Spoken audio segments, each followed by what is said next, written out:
আমার একটি ব্যক্তিগত ঘোষণা আছে এবং আমি চাই আপনি মনোযোগ দিয়ে শুনুন আমি কি বলছি।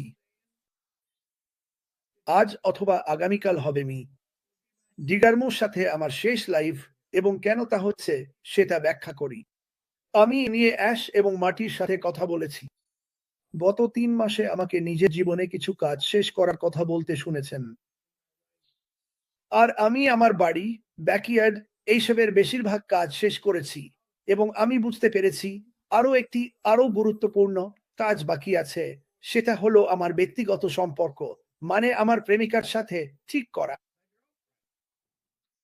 তাই আমি অ্যাশের সাথে কথা বলেছি। আমি অ্যাশকে ফোন করেছিলাম কারণ সে আমাকে আর মাটিকে একটা মেসেজ দিয়েছিল যেখানে বলেছিল, জানোই তো আসলে কেউই জানে না কি হচ্ছে। আর এহ আমি নিশ্চিত এটা নিয়ে কথা বলা একটু কঠিন, কারণ আমরাও তো জানি না। কিন্তু সে আমাকে আশ্বস্ত করতে চেয়েছিল যে এটা বিশাল কিছু হতে যাচ্ছে। সে বলল, ক্রিস, ক্রিস, তোমার যা যা করার দরকার সব শেষ করো। একটু বিশ্রাম নাও, তুমি সেটা প্রাপ্য। আর কারণ আমি তোমাদের সবার জন্য জানিয়ে আসছি, সেটা সামলানো কঠিন হবে। তার কথা যা আমাকে একেবারে অবাক করে দিয়েছিল। সে যদি আমাকে বলতো, ক্রিস, না, তুমি যা করছো সেটা চালিয়ে যাও, আমি ঠিক সেটাই করতাম। কিন্তু ব্যক্তিগতভাবে আমার জীবনে আমি অনেক কিছু স্থগিত রেখেছি, যেমনটা তোমাকে বলেছি। আর এটা ছিল আমার নিজের সিদ্ধান্ত। আর আমি চাই তার কিছুটা আবার ফিরিয়ে আনতে। তাই তুমি আমাকে এখানে প্রায়ই বলতে শোনো, আর অ্যাশের সঙ্গেও কথা বলার সময় বলি, তুমি তোমার কাজ করো, আমি আমারটা করি। তাই আমি তাকে ফোন করলাম এবং বললাম, তুমি বলেছিলে, আসলে আমরা ঠিক জানি না আমরা কি নিয়ে কথা বলছি। আর মানে ঠিক কি নিয়ে কথা বলছি না, বরং আমরা জানি না সে কোন দিকে যাচ্ছে। আর আমি জানি এটা তোমার জন্য বলা কঠিন। সে বলল, তাহলে এই সময়টা এখনই কাজে লাগাও ভাই, গিয়ে তোমার সব কাজ সেরে নাও। তোমার সম্পর্কের অবস্থা ঠিক করো, সবকিছু গুছিয়ে নাও। কারণ যখন এটা শুরু হবে, তখন সবার জন্যই সামলানো খুব খুব কঠিন হয়ে যাবে। এটা আমাকে নিশ্চিত করলো, বাহ, যদিও আমি এটা আগেই জানতাম। তাহলে আগামীকাল হবে মার্টির সাথে আমার শেষ লাইফ। আর আমি চাই সব পাগল সমালোচকরা বলুক, না, না, ক্রিস জনসন ছাড়ছেন না। আমি সবসময় অ্যাশের সাথে যোগাযোগ রাখি। আমরা এখনো অ্যাশের সাথে কথা বলবো। আর এটা এটা আমি বলতে চাই, আমি হয়তো কিছু ব্যক্তিগত লাইভ করব আমার ইউটিউবে, যেখানে যাচ্ছি, কোথায় গিয়েছি, শুধু আপনাদের জানাতে যে আমি এখনো আছি। আমি কোথাও যাচ্ছি না, আপনাদের জানিয়ে রাখছি। আমি শুধু নিজের জন্য একটু বিরতি নিচ্ছি। অ্যাশ আমার সাথে 100 ভাগ একমত হয়েছে। ওর সাথে কথা বললে বোঝা যায় সে দারুণ একজন মানুষ। তার কথার ধরনটাই আলাদা। এবং এটাই সে বলেছে, যখন আমি এই বিষয়ে কথা বলার জন্য প্রস্তুত হব, ক্রিস, সে আমাকে কোনো তারিখ বা সময় দেয়নি। যখন আমি সত্যিই প্রস্তুত হব মানুষকে, সারা বিশ্বকে বলার জন্য আমরা কি কি পার করেছি, কি হচ্ছে, আর কখন আমরা এটা শেষ করব, তখন আমি বলেছিলাম, আমি কথা দিচ্ছি, আমি তোমার পাশে থাকব। তাই মাঝে মাঝে আমাকে এখানে ওখানে দেখতে পাবেন। আমি হয়তো বিভিন্ন জায়গায় থাকব, হয়তো বিভিন্ন দেশে, হয়তো বিভিন্ন রাজ্যে। কিন্তু আমি মাঝে মাঝে এসে আপনাদের জানিয়ে দেব যে আমি এখনো আপনাদের ভালোবাসি। প্রার্থনা আর জন্মদিনের ব্যাপারে মাটি কিছু নতুন অতিথি নিয়ে আসবে, আর ও নিজেই সেটা ব্যাখ্যা করবে। আর আমি এই সিদ্ধান্ত নেওয়ার আগে মাটির সঙ্গে কথা বলেছিলাম, এবং এটা আমার জন্য সহজ সিদ্ধান্ত নয়। কিন্তু আমি বুঝতে পারছি যে আমার জীবনে কিছু বিষয় আছে যেগুলো আমাকে ব্যক্তিগতভাবে সামলাতে হবে। কিন্তু আমি সবাইকে জানাতে চাই যে ক্রিস জনসন এখনো এখানে আছেন। আপনারা চাইলে আমাকে আবার পর্দার আড়ালে কাজ করার দলে রাখতে পারেন। আমি এটুকু বলবো, যদি কারোর জন্য বিশেষ কোনো প্রার্থনা থাকে, আমাকে জানান। আমি এখনো আপনাদের জন্য প্রার্থনা করব। এটা আমার জন্য কখনোই থামবে না, আর এটা দারুণ হতে চলেছে। তবে যখনই আবার আসবে, তখন আবার আমাকে দেখতে পাবেন। আমি আপনাদের কথা দিচ্ছি, আমি ওর ঠিক পাশে থাকবো। আর এটা অনেক মজার হবে। আমি অনেক দিন ধরে সবাইকে বোঝানোর চেষ্টা করছি, তোমার যা কিছু করার দরকার সবকিছু গুছিয়ে নাও।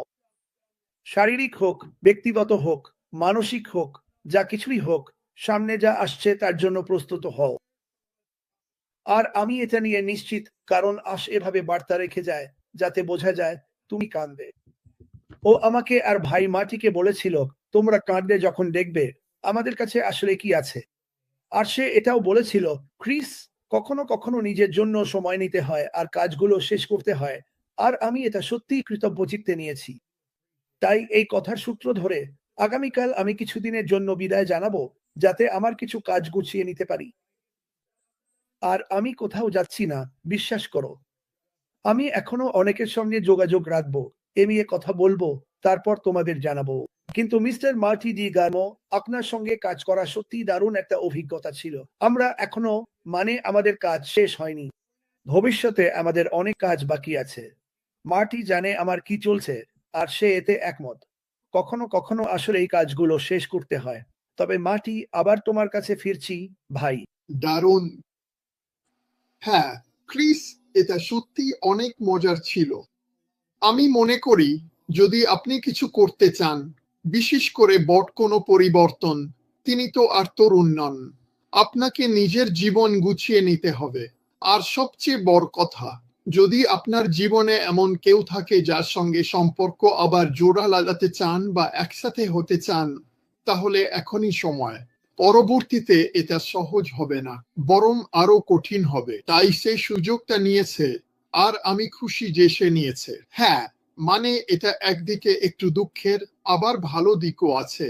কিন্তু এটা এখন তার জন্য ভালো কিছুই বেশি। আর যেমনটা সে বলছে, সে কোথাও যাচ্ছে না। আমি চাইলে কাল, শুক্রবার, শনিবার, রবিবার, যে কোনো দিন ক্রিসকে ফোন করতে পারি। যে কেউ চাইলে তার সঙ্গে যোগাযোগ করতে পারে। আমি যা বলতে চাই সেটা হলো শনিবার থেকে আমি কথা বলেছিলাম। আমাদের আসল হোম প্যাসিভ নেশন ছিল, যেখানে ছিলাম আমি, মাইক এলিস আর ড্যান স্ট্রিট। আমরা তিনজন প্রতিদিন লাইভ করব, যার যখন সময় হবে। এখন মাইক চাকরির মাঝামাঝি অবস্থায় আছে, তাই শনিবার মাইক থাকবে। কিন্তু ড্যান সপ্তাহের যে কোনো দিন আমার আর মাইকের সঙ্গে যোগ দিতে পারে। নিশ্চিতভাবেই আমাদের অতিথিরাও থাকবে।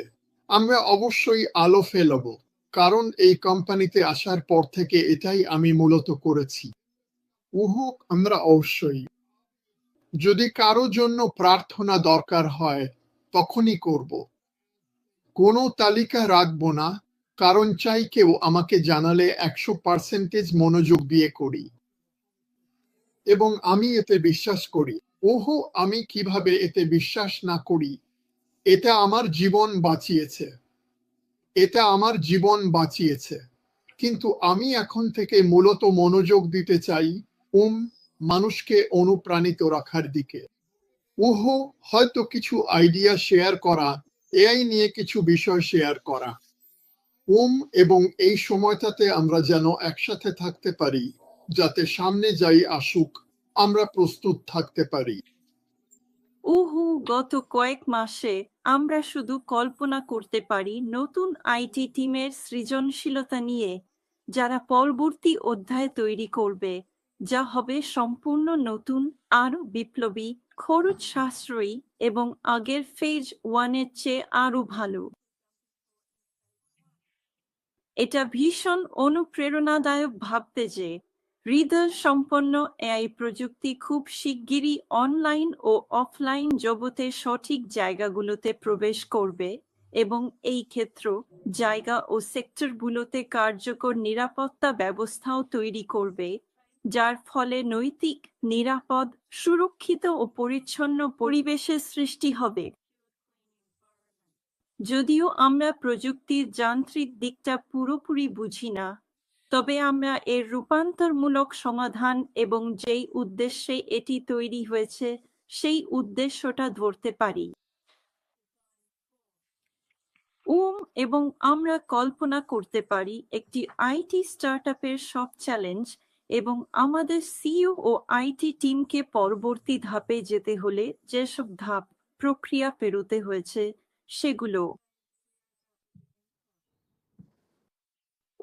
তাই আমরা খুশি যে আমাদের কোম্পানির সঙ্গে পথিকৃত হতে পেরেছি এবং নতুন আবিষ্কার, উদ্ভাবন, ডিজিটাল রূপান্তর, প্রযুক্তিগত অগ্রগতি অনলাইন অফলাইন জগতের জন্য আরও ভালো সমাধান, মানবতা ও আমাদের পরিবেশের জন্য অগ্রণী ভূমিকা নিতে পারছি।